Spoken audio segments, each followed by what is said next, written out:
Meus irmãos, abramos a palavra de Deus no livro de Eclesiastes, capítulo 1.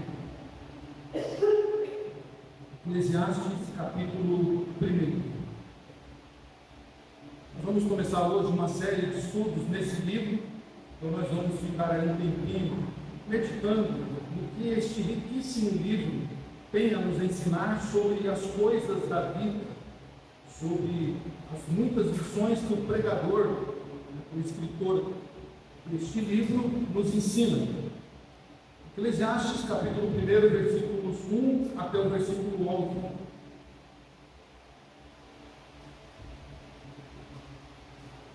11. Diz assim a palavra do nosso Deus no livro de Eclesiastes, capítulo 1, versículo 1 a 11. Palavra do pregador, filho de Davi, rei de Jerusalém. Vaidade de vaidade, diz o pregador, vaidade de vaidades, tudo é vaidade. Que proveito tem o homem de todo o seu trabalho, com que se apartilha debaixo do sol? Geração vai e geração vem, mas a terra permanece para sempre. Levanta-se o sol e põe-se o sol, e volta ao seu lugar, onde nasce de novo. O vento vai para o sul, e o vento e faz o seu giro perante para o norte. Volve-se e revolve-se na sua carreira, e retorna ao seu circuito. Todos os rios correm para o mar, e o mar não se enche. Ao lugar para onde correm os rios, para lá tornam eles a correr. Todas as coisas são canseiras tais, que ninguém as pode exprimir. Os olhos não se fartam de ver, nem se enchem os ouvidos de ouvir. O que foi e o que há de ser, e o que se fez, isso se tornará a fazer. Não há nada, pois, novo debaixo do sol. Há alguma coisa de que se possa dizer, vê, isto é novo? Não. Já foi nos séculos que foram antes de nós. Já não há lembrança das coisas que precederam, e das coisas posteriores também não haverá memória entre os que hão de vir depois delas. Oremos mais uma vez, meus irmãos. Senhor, eis a tua palavra revelada ao teu servo, o escritor desse livro, para que todos aqueles que lessem posteriormente fossem edificados, exortados e transformados pela tua poderosa palavra.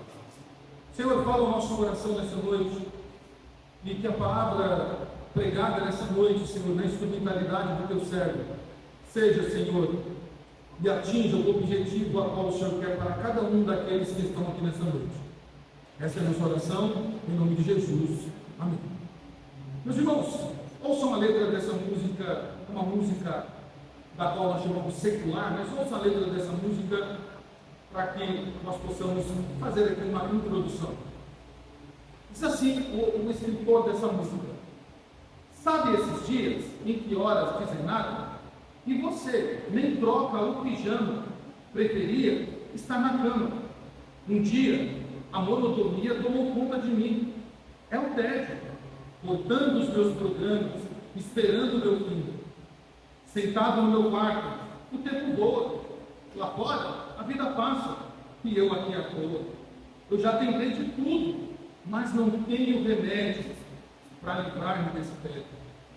Vejo um programa que não me satisfaz. Eu leio o jornal que é de ontem, pois para mim, tanto faz. Já tive esse problema. Sei que o tédio é sempre assim. Se tudo piorar, não sei do que sou capaz. Tédio, não tenho um programa. Tédio, esse é o meu drama. O que corrói é o tédio. Um dia eu fico cego e me atiro desse prédio. Meus irmãos, essa música é uma música bem conhecida, de uma banda pop rock, né? Todos conhecem, aqui no Cabadão, que fez muito sucesso nos anos 90, e tem muito a ver com o que a gente se propôs para falar nessa noite do texto que nós lemos. O texto que nós lemos, quando lemos esse texto e não compreendemos o que o escritor está dizendo em todo o seu compêndio literário, nós achamos que esse escritor está vivendo um grande tédio.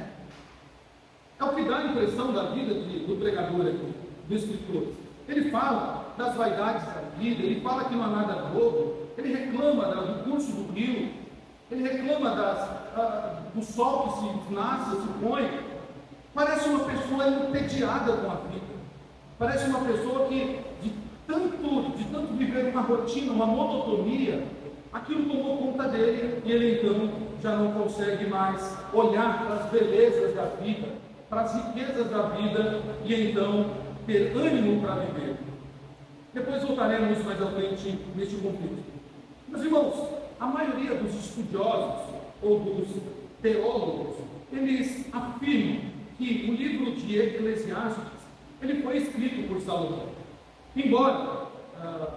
Embora no livro do Eclesiastes não cite em momento algum o nome Salomão, como começa o livro de Provérbios, lembra?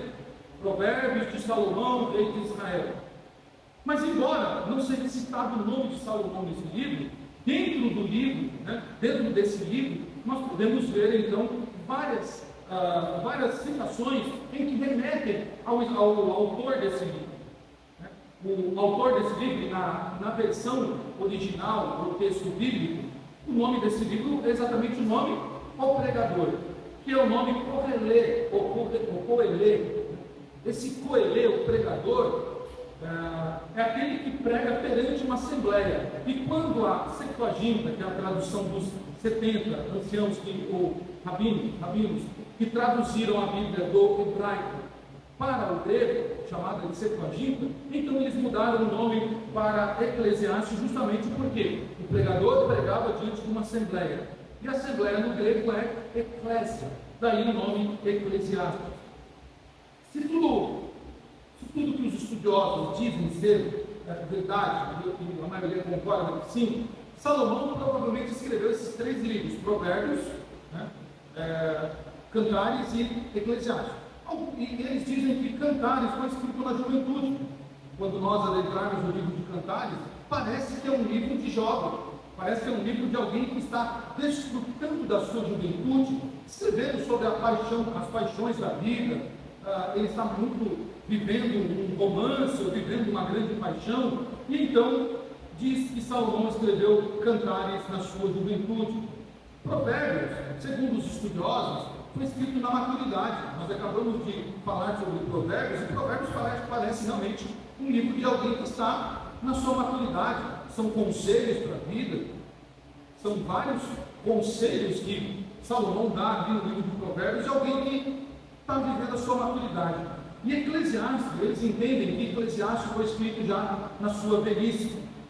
A autoria do livro, tudo indica ser de Salomão, porque o livro começa justamente dizendo, diz o pregador, palavras do pregador, filho de Davi, rei de Jerusalém. Então, quem era filho de Davi, rei de Jerusalém? Salomão. Salomão, filho de Davi, com Batseba. E o tema central do livro de Eclesiastes, meus irmãos, gira em torno de uma palavra hebraica chamada rebel, que é a vaidade. Daqui a pouco a gente volta nela. E essa palavra, traduzida para o latim, então, a Bíblia traduzida para o latim, essa palavra rebel, ela foi para vanitatum, no latim, e no português acabou sendo traduzida de uma forma bem interessante para vaidade. E vaidade significa o quê? Na Bíblia, sopro, vapor, ou hálito, ou bolhas jogadas ao vento. Portanto, meus irmãos, o livro do Eclesiastes é um livro que trata da futilidade da vida, ou seja, alguém que olha para a vida sem os olhos de Deus. Esse é o livro de Eclesiastes. Ainda dentro desse livro, o livro de Eclesiastes, ele registra então a história, ou os registros, os pensamentos do pregador, do Coelê, do pregador. E este homem, ele meditou profundamente sobre a vida. É um homem que olhou para a vida e meditou nela profundamente, olhou para as injustiças, para as decepções e concluiu: tudo é vaidade. Quando ele olha para a vida, para o ciclo da vida, para as injustiças, para as decepções, para essa rotina da vida que parece entediante, ele diz: tudo é vaidade, tudo é vão. Tudo é um sopro no ar. O Eclesiastes, meus irmãos, é o livro do homem sem Deus. É o homem que olha para uma vida e se entedia com a vida, porque ele não olha com os olhos de Deus. Esse homem, falando da vida sem Deus, ele fala então de vitórias, de derrotas, do seu pessimismo e do seu otimismo, da sua esperança e da sua desesperança. Ele parece, meus irmãos, viver nesse dualismo. Parece que ele está nesse dualismo. É justamente alguém que não está conseguindo se encontrar, alguém que olhou para a vida e viu que desperdiçou ela com tantas coisas vãs, com tanta tolice. Mas o interessante é que o livro de Eclesiastes, embora ele comece de uma forma bem pesada, de uma forma bem fúnebre, ele não termina dessa maneira. E nós vemos que este homem que escreve, ele não se esquece do seu Deus. E ele descobre então, nesse olhar, ele descobre então coisas verdadeiras e consoladoras. O pregador então aconselha os mais jovens a lembrarem do seu Criador nos dias da sua mocidade, antes que o corpo volte ao pó da terra e o espírito volte a Deus, de Deus. Assim que ele termina o capítulo 12, falando dessa descoberta dele, que olhou para a vida e viu que a vida sem Deus é uma vida vã. Projetos nossos sem a presença de Deus, sem a condução de Deus, são projetos vãos, planos que nós formulamos e que traçamos sem a condução do Senhor, são planos vazios, são bolhas de sabão jogadas ao vento que não tem nenhuma utilidade. No final, meus irmãos, do livro, o pregador afirma, e ele termina com uma afirmação gloriosa. Ele diz: de tudo que se tem ouvido, a suma é: teme a Deus e guarde os seus mandamentos, porque isto é o dever de todo homem, porque Deus vai trazer juízo a todas as obras, até que as estão escondidas, que sejam boas, quer sejam ruins. Capítulo 12, versículos 13 e 14, diz o pregador. O pregador, meus irmãos, ele é alguém que está realmente à procura de um sentido para a vida. Talvez se o pregador olhasse para essa música da qual nós lemos a letra, ele diria: tem sentido, a vida é assim, a vida é um tédio. Para que eu vou me levantar da cama? Nem vou tirar o meu pijama. Para quê? Não faz sentido viver essa vida. Então Salomão, ele nos ajuda a entender algumas coisas bem interessantes, meus irmãos. E é impressionante como Salomão, ele é bem enfático no seu texto aqui em Eclesiastes. Vamos chamar de Salomão, porque eu acredito que sim. Mas o pregador, ele gosta muito de usar a palavra vaidade. E ele usa essa palavra por 35 a 39 vezes nesse livro. Só que ele não usa simplesmente a palavra descontextualizada.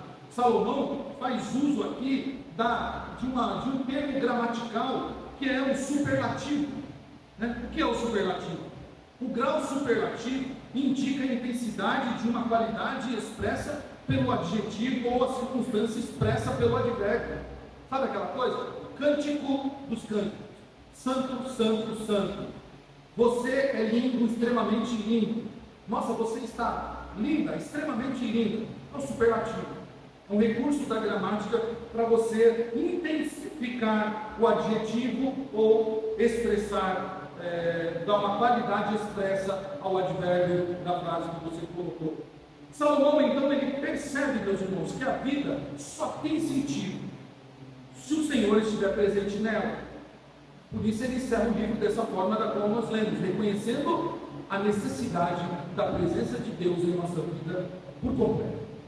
E aí, meus irmãos, nós precisamos aprender com esse texto do pregador, do texto de Eclesiastes, ao contrário do que nós lemos já na iniciativa desse livro e também da música a qual nós lemos, que é um pensamento popular. A vida com Deus, meus irmãos, ela não é um tédio. Essa é a proposta desse sermão dessa noite. Nos mostrar que a vida com Deus não é um tédio. E para isso, então, nós vamos trilhar um caminho aqui. Nós vamos mostrar como Salomão diz que a vida sem Deus é um tédio, e então concluiremos dizendo Não, Salomão, a vida sem Deus é um tédio, exato, mas a vida com Deus, ela não é um tédio. A vida com Deus é uma vida de sucesso. Essa é a proposta do sermão nesta noite. Então, vamos analisar esse texto de Salomão, com esses 11 primeiros versículos do livro. Versículos 1 a 3, meus irmãos. Salomão aqui, ele vai nos dizer que a vida sem Deus é um grande vazio e ela é sem sentido. Olha o que ele diz aí. Palavras do pregador, filho de Davi, rei de Israel. Vaidade de vaidade, diz o pregador. Vaidade de vaidades, tudo é vaidade. Que proveito tem o homem de todo o seu trabalho, com que se afadiga debaixo do sol? Meus irmãos, aqui está a fala de alguém que parece que é pessimista. Parece que alguém que acordou assim com o pé esquerdo, como nós dizemos, eu supersticioso. Alguém que não está com boa conversa nesse dia, não. É alguém extremamente mal-humorado, dizendo assim: a vida não faz sentido, para que eu vou se levantar da minha cama para trabalhar? Que proveito tem um homem, né, de todo o seu trabalho? Você trabalha. Que sentido tem isso? Sendo que você pega todo o seu dinheiro no final do mês e gasta ele pagando conta, não sobra nada para você se utilizar. Que sentido tem isso? Meus irmãos, Salomão está dizendo que a vida sem Deus, ela é um grande vazio, e ela não tem sentido nenhum para nós, realmente, não tem sentido. Meus irmãos, pense comigo aqui, né? É uma pergunta para você meditar, pensar. Como vive a pessoa que já experimentou muito da vida e acha que não tem mais nada para experimentar? Sabe aquela pessoa que já viveu tudo na vida? Ela já é rica, ela já se divertiu muito, já viajou para todos os lados, ela já comeu de tudo que você possa imaginar, ela não tem uma roupa que ela não tenha usado ou que ela tenha desejo de usar, ela já usufruiu de tudo dessa vida. A pergunta é: como se sente uma pessoa dessa? Como sair de uma rotina entediante? Porque acaba se tornando uma rotina entediante para essas pessoas. As pessoas que já não se sentem, não conseguem observar nada novo debaixo do sol, não conseguem olhar para a vida com um direcionamento, da qual o Senhor não é o condutor da vida delas, então elas dizem: não preciso de mais nada dessa vida. Meus irmãos, uma pessoa, o que esse texto nos ensina é que uma pessoa que não compreende a existência do Criador e a beleza da sua obra, é uma pessoa como o personagem da música da qual nós lemos a letra, que vive assim, como nunca fez um programa que satisfaz ela. Ela se sente correndo por dentro. Ela é uma pessoa cuja monotonia tomou conta e vai drenando aos poucos a energia, e os grandes desafios não foram capazes de extinguir. A conclusão, meus irmãos, de uma pessoa que vive uma vida sem Deus é que nem vale a pena tirar o pijama e sair da cama, é melhor ficar deitado. Ou uma conclusão ainda pior, que fica mais séria: a reflexão do homem sem Deus, tirar-se do prédio quando não há mais solução. Meus irmãos, essa é uma realidade do mundo moderno. O homem sem Deus, ele perde a vontade de viver. Ele já não quer mais viver, porque ele não consegue mais olhar para essa vida e contemplar a beleza da vida. Sabe, eu e você, não sei se você é igual eu, mas às vezes eu estou lá na minha varanda, aí esses dias apareceu um pássaro, mais ou menos assim, você já deve saber o que é um pássaro, ele é todo marrom, e ele tem um rabo muito bonito, bem grande, assim, bem aberto, coisa linda. Eu fiquei olhando assim e falei assim: eu tenho glória a Deus na cozinha. Estava na cozinha, nunca tinha visto aquele pássaro, ele é grandão, todo marronzinho, e ele tem um rabo bem bonito, bem grande, parece um abanador assim. Eu fiquei olhando assim e falei: glória a Deus, Senhor, como o Senhor é bom, como o Senhor é perfeito, olha que beleza. Essa é uma pessoa, nós somos esse tipo de pessoa que vive a vida olhando para as belezas de Deus, para as coisas que Deus fez. O homem sem Deus olha para isso e diz: olha que um passarinho tão bonito disso, se ele vai, amanhã ele pode ser capturado, pode morrer, alguém pode tirar uma pedra dele, ou ele pode ser mesmo capturado por um outro pássaro maior, ou um outro animal. Não tem sentido nenhum ser bonito assim, para quê? Um homem sem Deus, meus irmãos, ele não consegue ver beleza na obra que Deus fez. Ele não consegue contemplar esta vida. Ele não consegue olhar as coisas com os olhos de Deus, a vida com os olhos de Deus. Meus irmãos, e quantos chegam a um estado gravíssimo, como diz a letra dessa canção no seu final, que olham, já não tem mais sentido viver, já não conseguem mais ter um amparo, e então elas vão e tiram a sua própria vida, de fato. O suicida é alguém que olhou e não viu mais beleza na vida. O suicida é alguém que já morreu por dentro há muito tempo. O suicida é alguém que diz: para que eu vou viver? Ninguém gosta de mim, ninguém me vê, eu não tenho valor nenhum, não sou notado por ninguém, só sou objeto de uso, né? Eu trabalho para enriquecer o meu patrão, né? Eu trabalho somente para pagar contas, todo mundo me usa como um objeto e me descarga, para que eu vou viver? Então a solução é tirar a vida. E note, essa é uma artimanha de Satanás, fazer com que o ser humano perca a vontade de viver. No livro de John Bunyan, o Peregrino, há um momento em que o cristão está caminhando por uma cidade celestial, e então o cristão se depara com um dos seus inimigos, com um dos obstáculos da vida, né? E ele leva, o cristão captura o cristão e o Esperança, o seu companheiro, e leva para o seu castelo para castigar o cristão, para desanimá-lo da fé. Ele apanha, ele fica sem comer, e o cristão e a Esperança estão trancafiados no calabouço, né? O desespero, que é o dono do castelo, está tentando trazer desespero para a vida do cristão e da Esperança, para que eles sejam mimados na fé e abandonem a fé. E então chega um momento que o desespero coloca a gente na mesa e fala assim: olha, minha mulher teve uma ótima ideia. Minha mulher é tão bondosa de coração que ela teve uma ótima ideia. Ela disse para vocês: a vida de vocês não tem sentido. Então, escolham de que maneira vocês querem morrer. Colocou uma faca, um punhal, um veneno e uma flor. E ele diz: está aqui para vocês. A vida de vocês não vale nada. O Deus de vocês não ajudou em nada vocês. Então, morram, que é o que vocês têm de melhor. E ele deixa ali as três opções ali, né? E o cristão, já cansado do sofrimento da vida, já fadigado de tanto sofrimento, de tanto padecer, já não aguentando mais aquele sofrimento do castelo do desespero, porque o cristão chegou até mesmo, cogitou em tirar a sua própria vida, quando a Esperança diz: cristão, lembra do que Deus já fez na sua vida? Cristão, o Senhor não foi contigo no vale da sombra da morte? O Senhor não te ajudou quando o maligno foi para cima de você e você venceu com a espada do Espírito? Tenha fé, cristão. Desista disso. Então o cristão resolve não tirar a sua vida e permanece firme. Meus irmãos, essa história de John Bunyan, né, que é uma alegoria sobre as lutas do crente na vida, faz muito sentido quando Satanás tenta tirar a nossa alegria da vida. Quando Satanás faz com que eu e você desviamos os olhos de Deus e olhemos para as dificuldades da vida e fiquemos numa situação de reclamar de tudo. Não tem sentido a vida, vou acabar com ela. Este é o suicida. E aqueles que já abandonaram, deixaram de viver, aqueles que já não têm prazer em viver.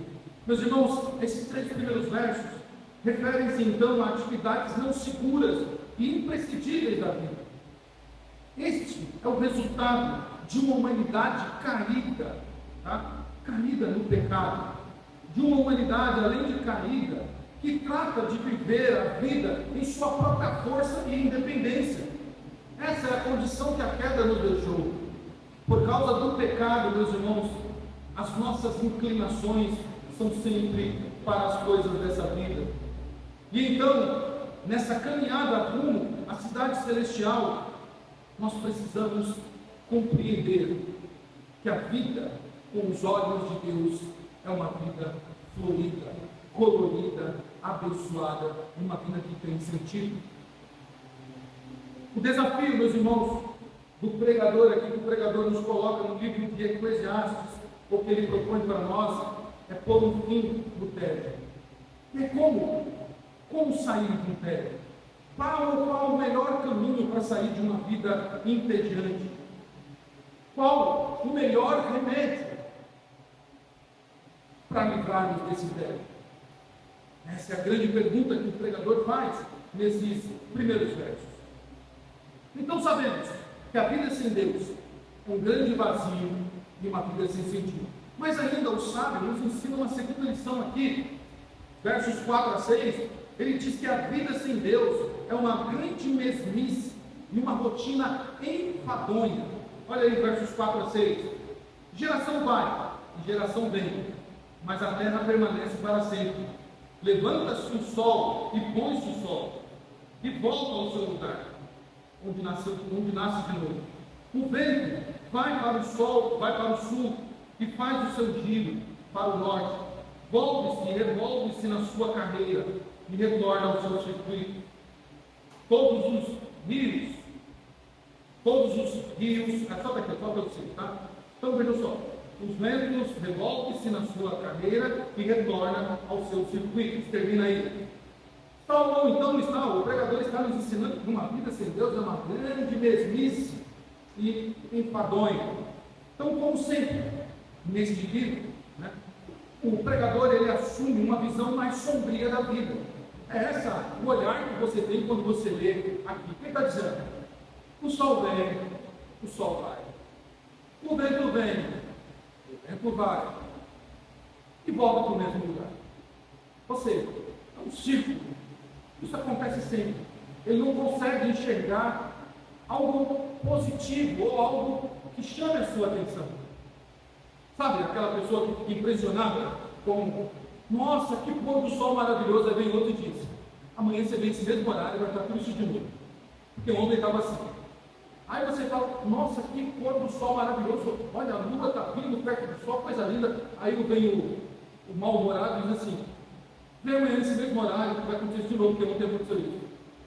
Todo dia é a mesma coisa. Não tem nada de novo. Isso acontece. O sol vem, o sol nasce, o sol se põe. O vento vem do sul, volta para o norte.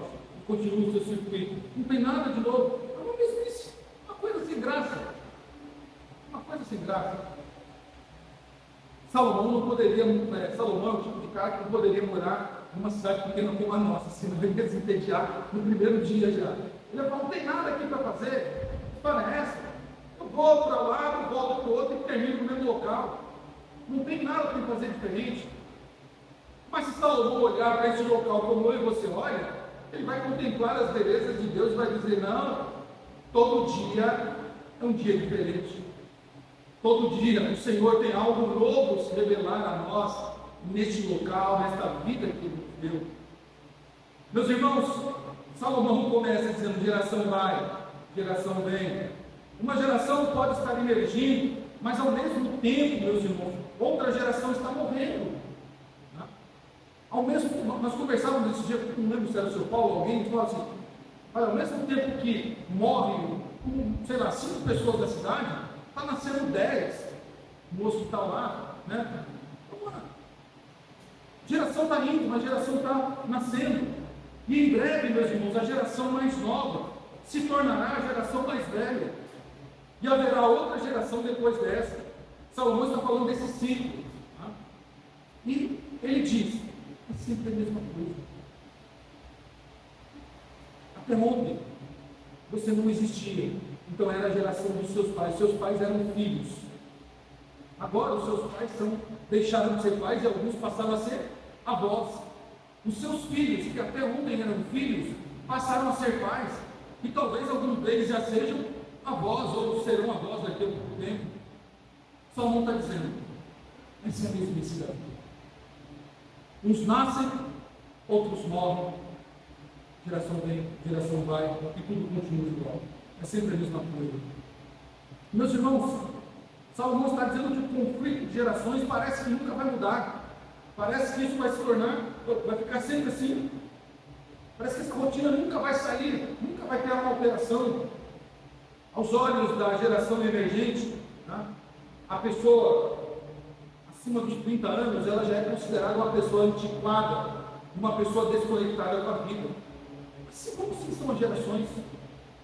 Se nós olharmos de uma outra perspectiva, não a do pregador aqui nesse início do livro, nós vamos ver embora elas tenham um ciclo, elas vêm, nascem, crescem, morrem, mas as gerações são diferentes. Irmãos, há menos de 20 anos atrás, nós não tínhamos um aparelho moderno. Aliás, nem tínhamos aparelho, acho que 20 anos atrás.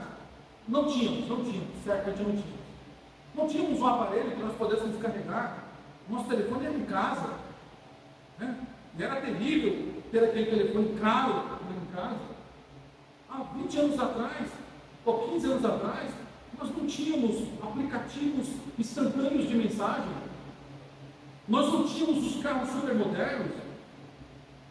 Quem é da época de 80, quando lembra, quando foi a festa no mundo, né, quando a televisão a cores chegou, principalmente aqui no Brasil, quando a TV a cores veio, foi uma expectativa, foi uma coisa assim, cinematográfica. Né? Você lembra? Aquela coisa da expectativa ficou lá, 11h55, 11h56, 11h57, 11h59, meia-noite, apareceu lá a televisão em cores. Foi algo novo que aconteceu naquela geração. Então Salomão está errado nessa sua perspectiva inicial. As gerações, elas podem desenvolver e mover, mas uma geração que dá lugar à outra traz coisas novas, traz coisas interessantes.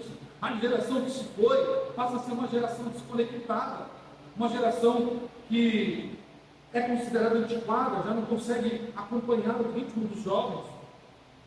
Meus irmãos, por outro lado também, Salomão poderia ter observado na sua sabedoria que essa geração que passou, chamada geração mais velha, ficam chocadas diante das aparentes tratativas de uma geração mais nova, que vem com todos os seus arcabouços, vem com todas as suas nuances. Como diz o escritor, o filósofo Sócrates, Sócrates disse isso em um dos seus livros sobre a antiguidade, e diz: a criança de hoje, as crianças de hoje amam o luxo, são mal criadas, desdenham a autoridade e desrespeitam os anciãos. Isso Sócrates falando lá, antes do primeiro século. Gerações são diferentes. Embora o ciclo se mantenha de nascer, crescer, desenvolver e morrer, mas gerações trazem coisas novas.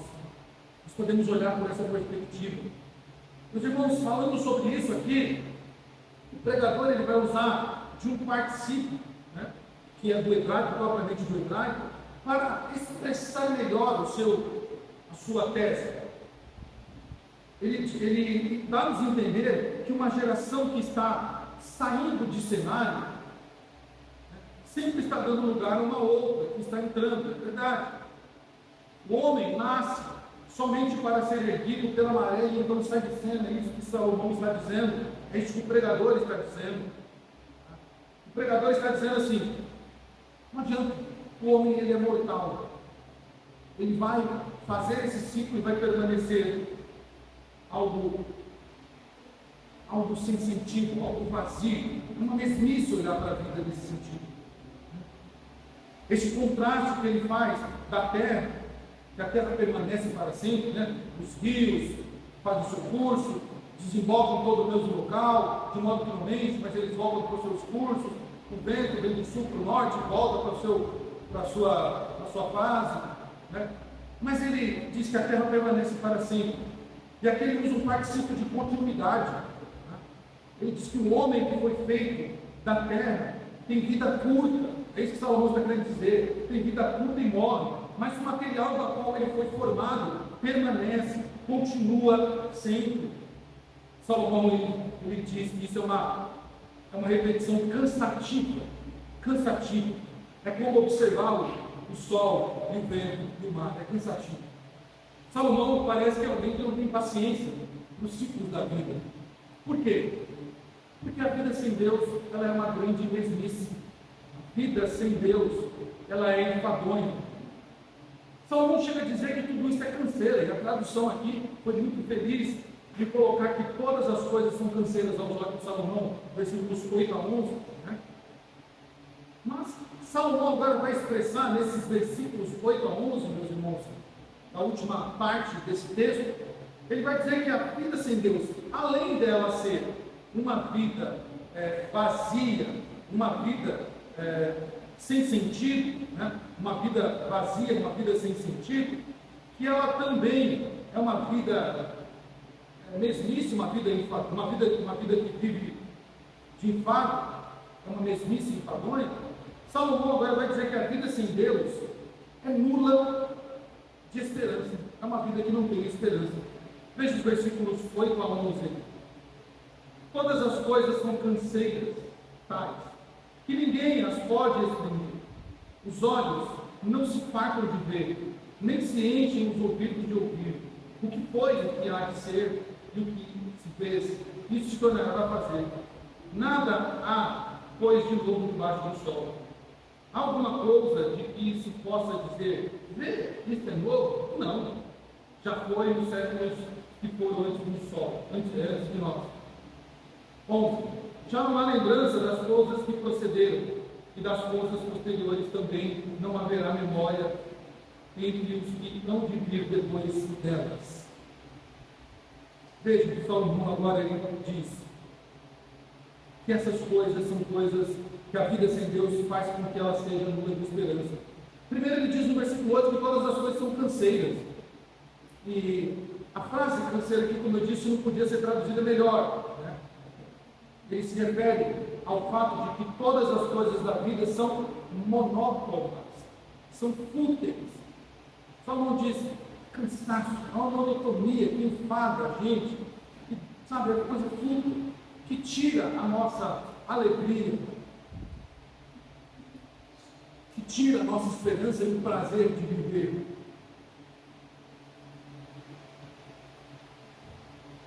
Meus irmãos, a vida sem Deus é assim, é uma vida que não tem esperança. Para que viver uma vida dessa?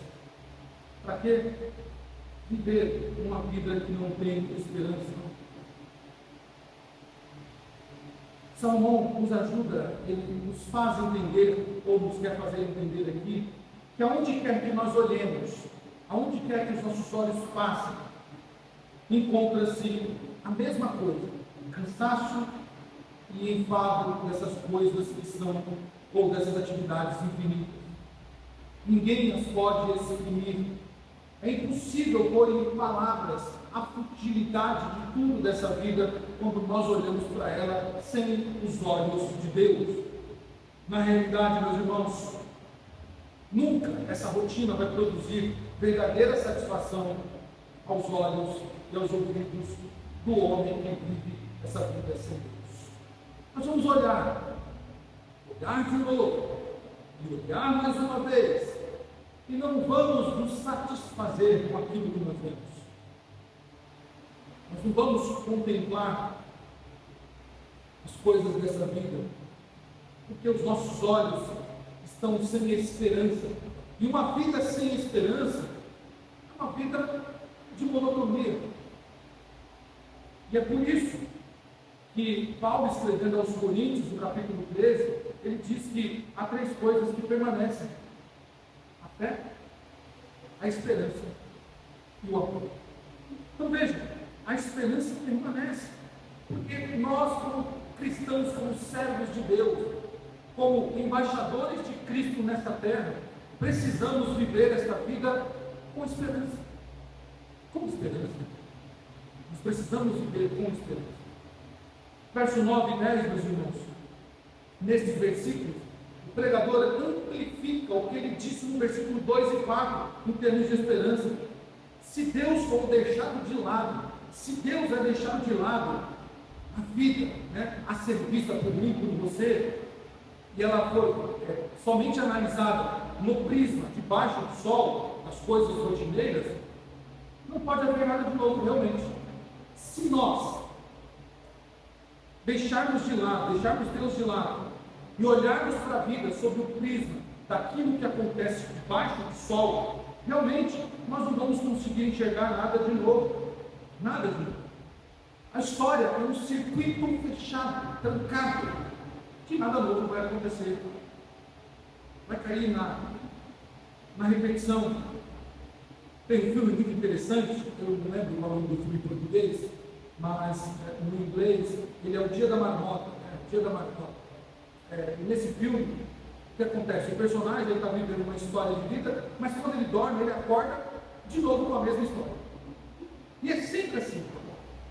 Ele vai dormir, ele faz tudo naquele dia, ele faz, quando ele dorme, ele acorda de novo na mesma cena, com as mesmas coisas. Parece que a vida de quem vive sem uma vida sem Deus é essa vida do dia da marmota.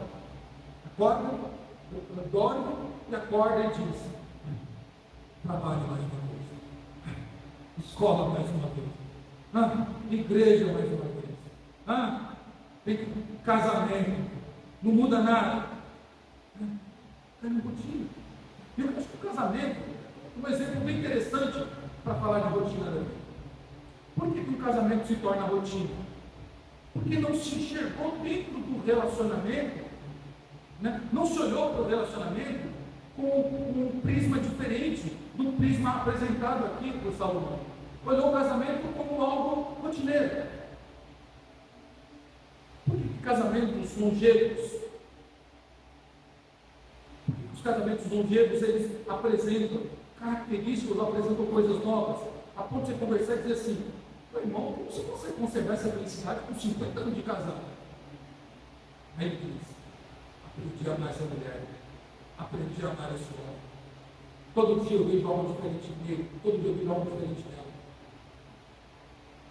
Se a gente olhar para a vida com um prisma debaixo do sol, da qual Salomão apresenta, nós vamos olhar como um grande enfadonho de fato. Não haverá esperança para nós, meus irmãos. É um circuito fechado, realmente. Não há o que fazer, não há esforço nosso que modificará essa situação. Aqui, meus irmãos, novamente o pregador, ele salienta que isso não pode ser visto como um olhar secular.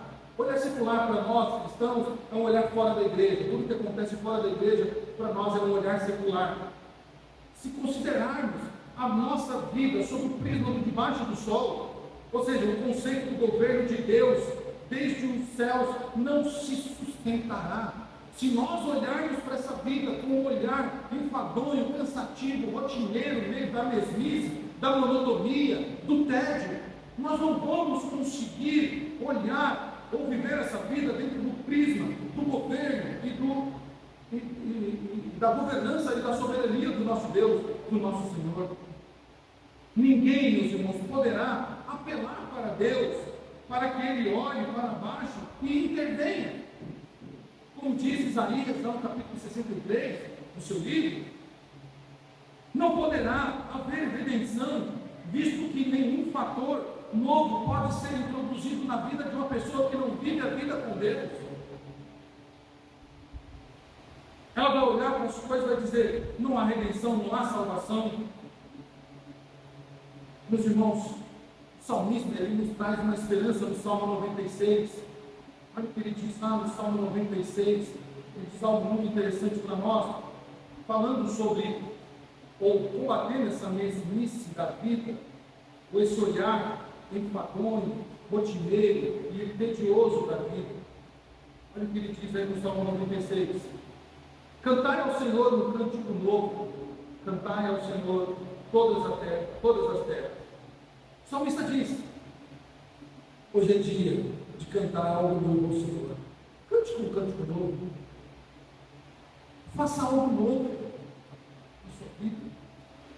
O reino celestial, meus irmãos, é fonte que realmente traz o novo, traz o sentido do novo para nós, traz o sentido das coisas novas para nós.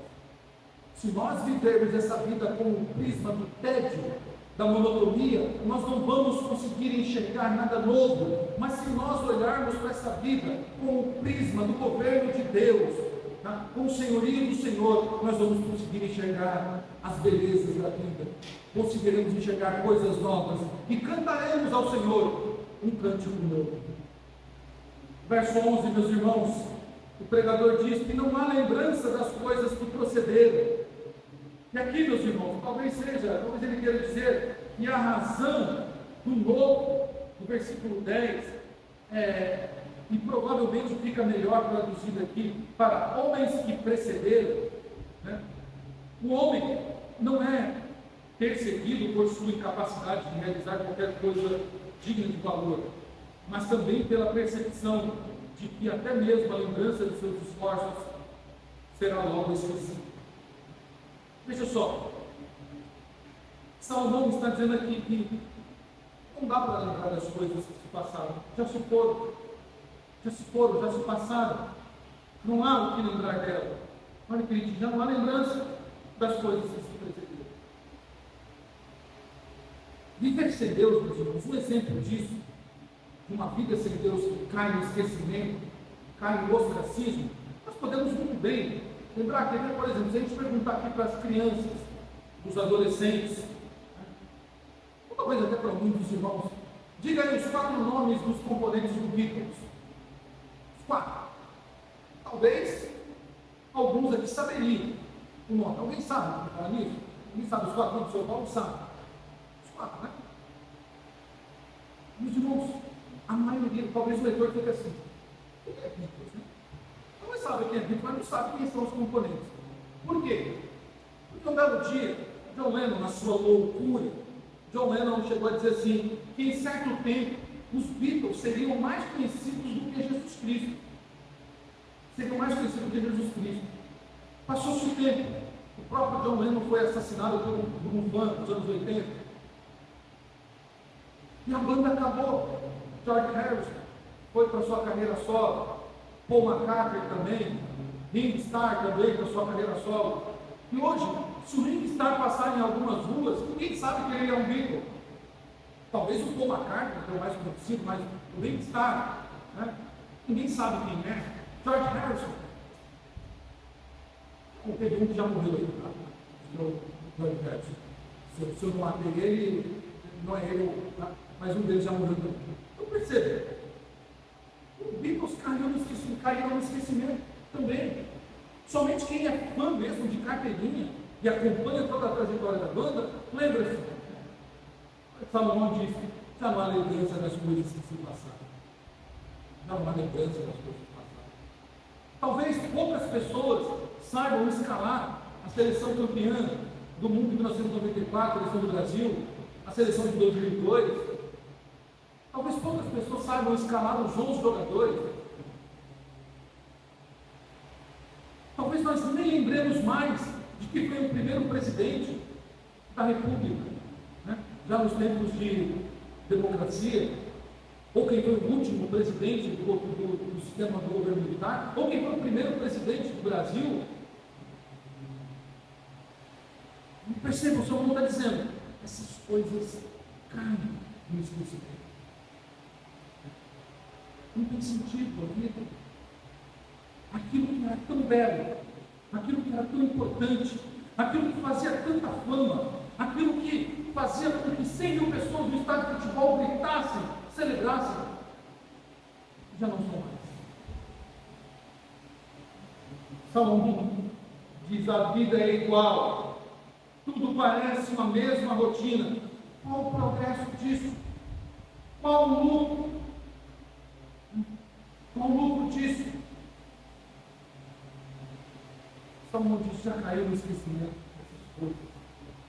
Já não há memória dos que vão vir depois deles. Meus irmãos, olhando para esses 11 versos, parece que a nossa música inicial faz sentido. Parece que faz sentido. A vida sem Deus é um grande prédio que pode nos levar a sério e nos fazer atirar do prédio figurado. Qual é o prédio figurado? Não há Deus. Não quero mais servir a Deus porque é uma grande rotina. Que sentido tem eu ir todo dia para a igreja, ouvir o sermão, participar da escola bíblica, orar, vir no estudo bíblico, participar das programações? Não tem tudo isso. Isso é uma rotina que não faz sentido, então vou me atirar desse prédio, vou acabar com isso. Meus irmãos,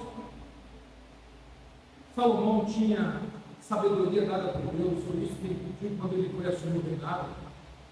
O resultado esperado da sabedoria desse homem era que ele fosse bem sucedido, era um sucesso. O sucesso, por sua vez, meus irmãos, deveria trazer o quê? Felicidade. Mas Salomão concluiu na sua sabedoria que não havia garantias, apenas múltiplas falhas. E isso aflige qualquer pessoa que deposita a sua esperança apenas nas realizações humanas. O que Salomão está nos ensinando nesses 11 versículos? Que para as pessoas que vivem essa vida sem os óculos de Deus, felicidade está ligada a sucesso, a prazer, a contentamento com as coisas da vida. Essa é a perspectiva de um homem que vive a vida sem Deus.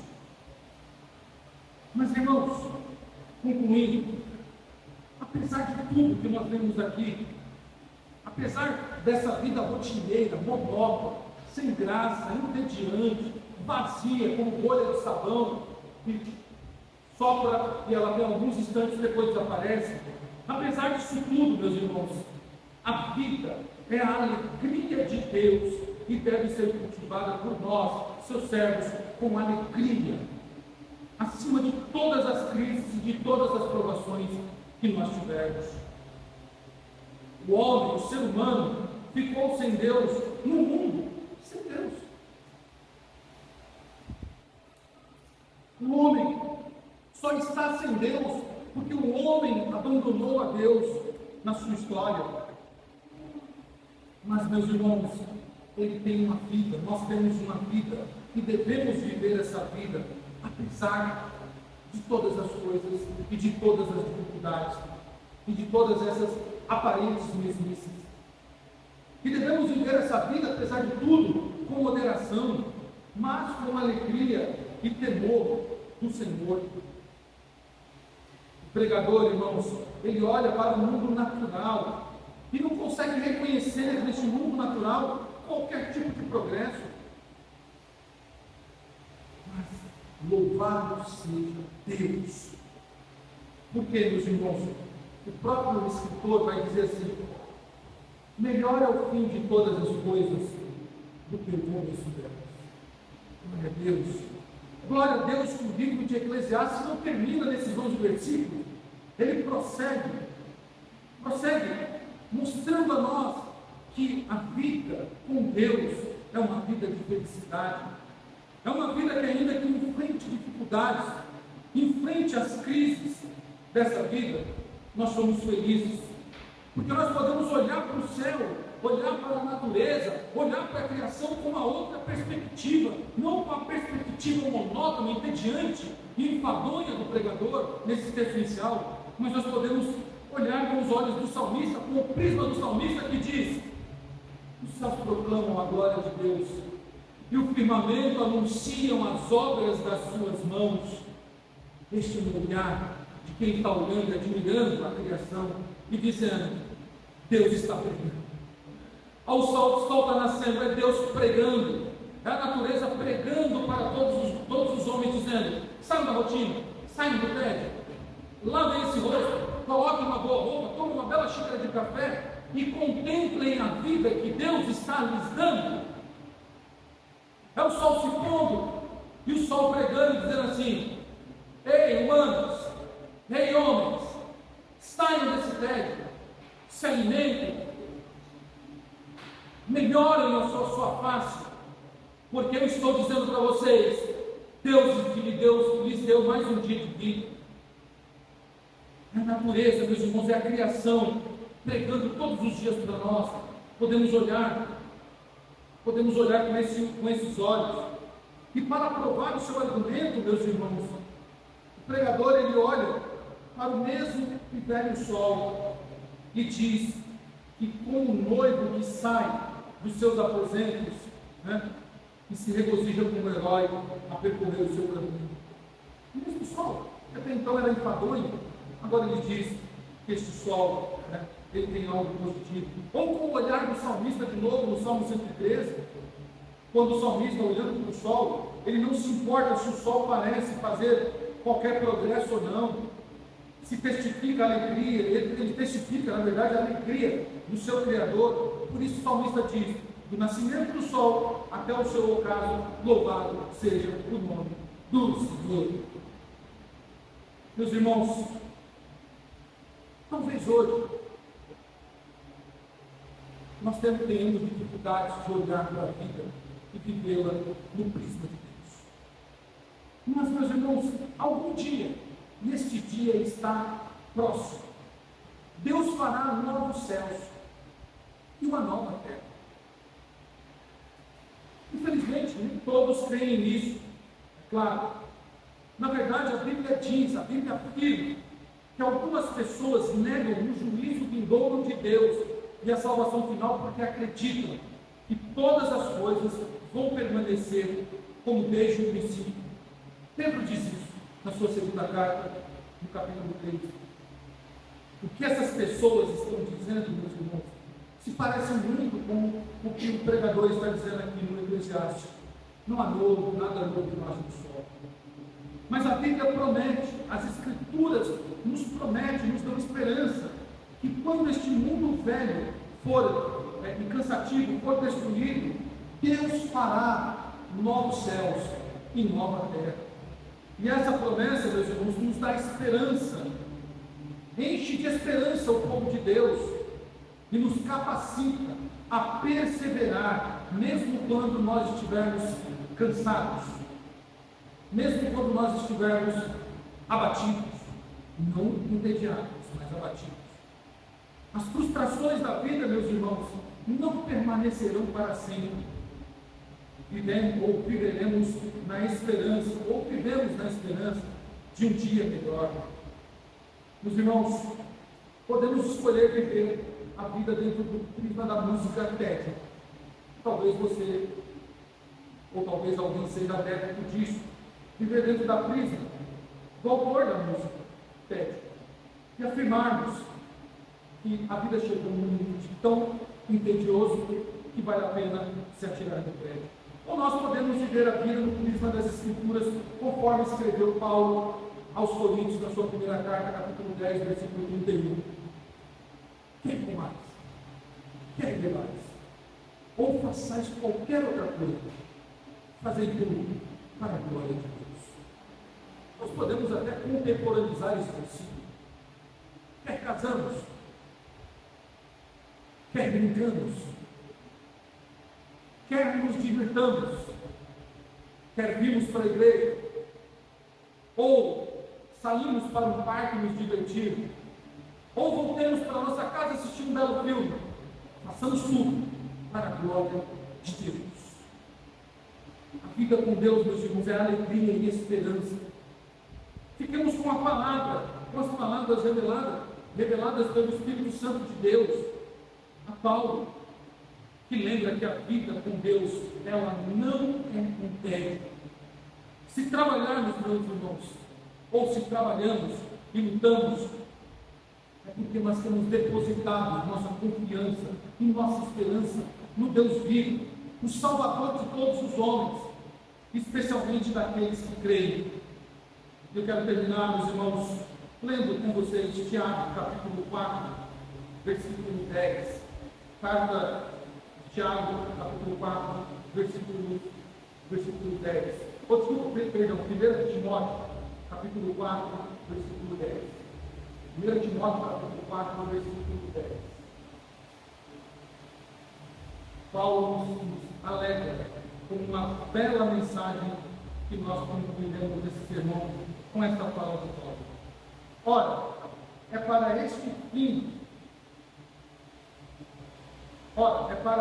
fim que lá lutamos e nos esforçamos sobremodo, porquanto temos posto a nossa esperança no Deus vivo, Salvador de todos os homens, especialmente dos fiéis. Meus irmãos, o Senhor, o nosso Senhor, o Deus da vida, o Deus da alegria, da esperança, da consolação, nos ajude a viver o hoje melhor do que o ontem, e o amanhã melhor do que o hoje.